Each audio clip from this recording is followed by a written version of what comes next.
Anger over the war with Iran is being felt across continents, from the streets of Tehran to protests in the United States.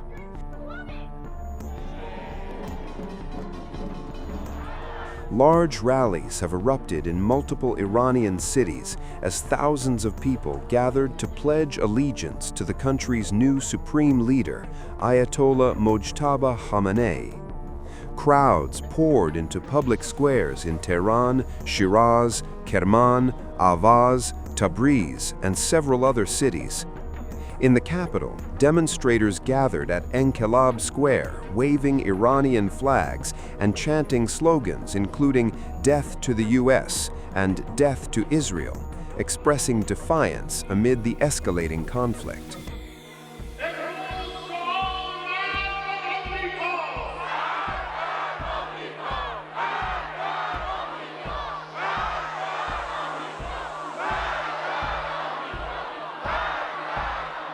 The rallies came shortly after Iran's Assembly of Experts officially appointed Mojtaba Khamenei as the new leader of the Islamic Revolution. The 88-member clerical body announced the decision hours after confirming the death of former Supreme Leader Ayatollah Ali Khamenei in recent strikes. Participants at the rallies said they were determined to stand behind the new leadership during what Iranian officials describe as one of the most serious confrontations the country has faced in decades. Meanwhile, opposition to the war is also being voiced in the United States. Dozens of anti-war demonstrators gathered outside Los Angeles City Hall, calling for an end to the conflict and criticizing Washington's role in the escalating crisis. Protesters were seen waving Iranian flags and holding placards reading "No blood for oil" and "No war." Some participants also carried Mexican flags, while speakers addressed the crowd and urged the United States to avoid further military escalation. Several protesters argued that the war does not represent the interests of ordinary Americans. They warned that continued military action could draw more countries into the confrontation and increase the risk of a broader global conflict. Iran has not attacked the United States. Iran has defended itself. The United States and Israel have spent decades building military forces around Iran. They finally struck them illegally. This war was solely a war fought on behalf of the Israeli Zionists and without any consideration for the American people or anyone else in the region. Other countries will come to a point where they will feel they have to step in and do the right thing. And so I see that as definitely something that's going to happen. And God forbid that we end up with World War III, but the potential is very much there. I don't think Trump thinks at all, first off, but right now it's a little bit deeper than this. He's trying to distract us from the Epstein files.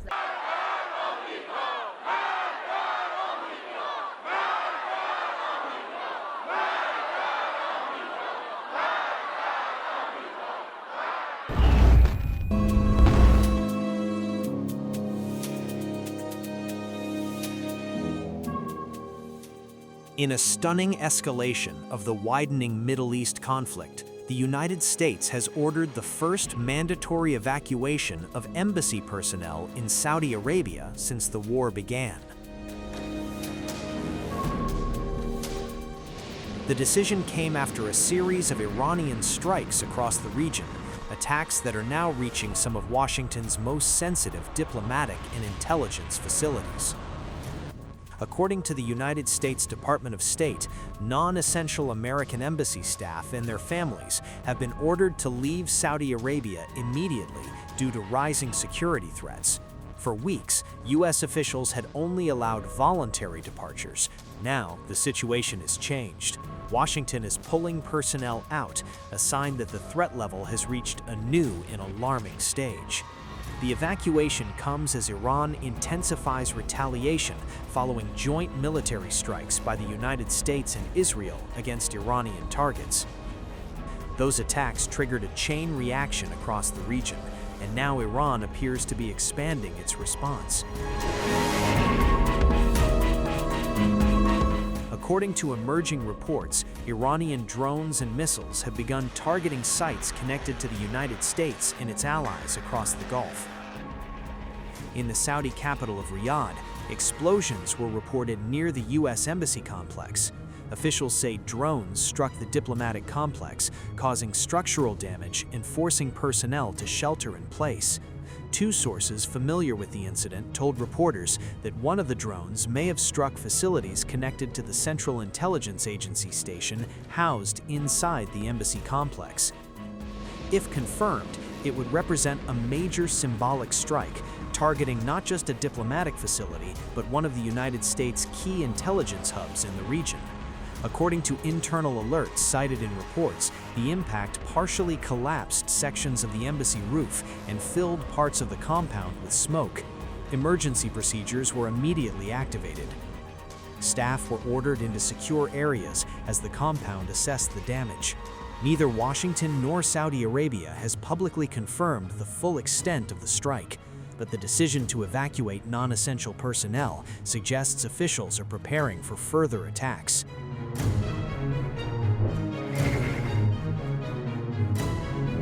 The strike in Saudi Arabia is only part of a wider campaign.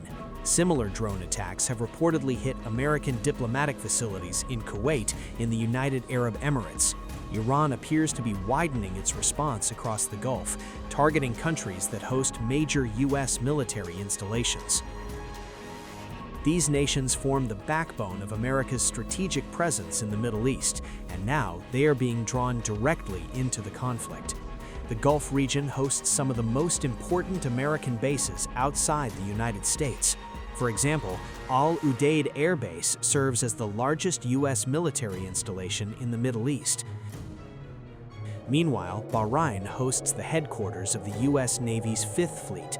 Together, these facilities coordinate American military operations across the region.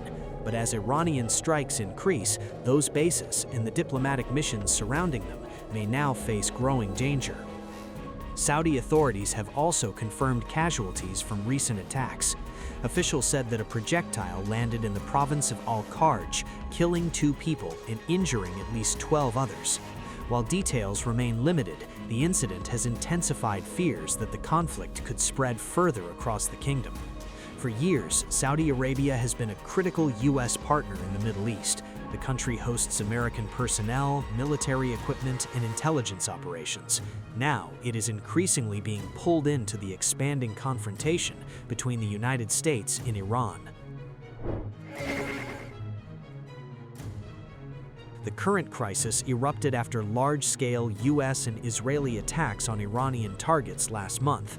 Tehran has vowed to respond with what it calls forceful retaliation against American and Israeli interests across the region.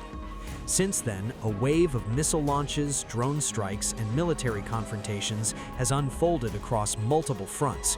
From the skies above Israel to U.S. installations in the Gulf, the conflict is rapidly expanding.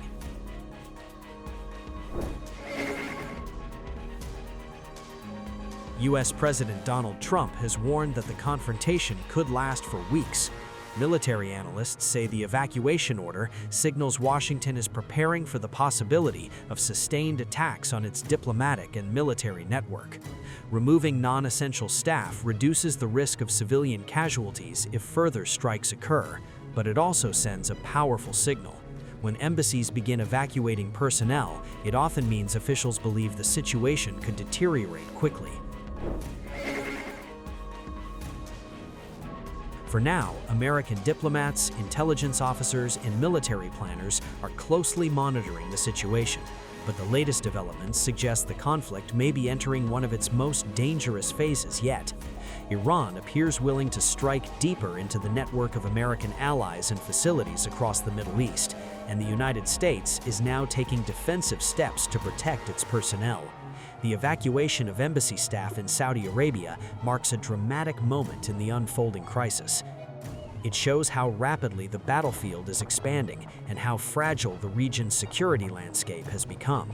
As drones, missiles, and retaliatory strikes continue across the Gulf, the world is watching closely, because the next move in this escalating conflict could determine whether the crisis remains contained or erupts into a far larger regional war.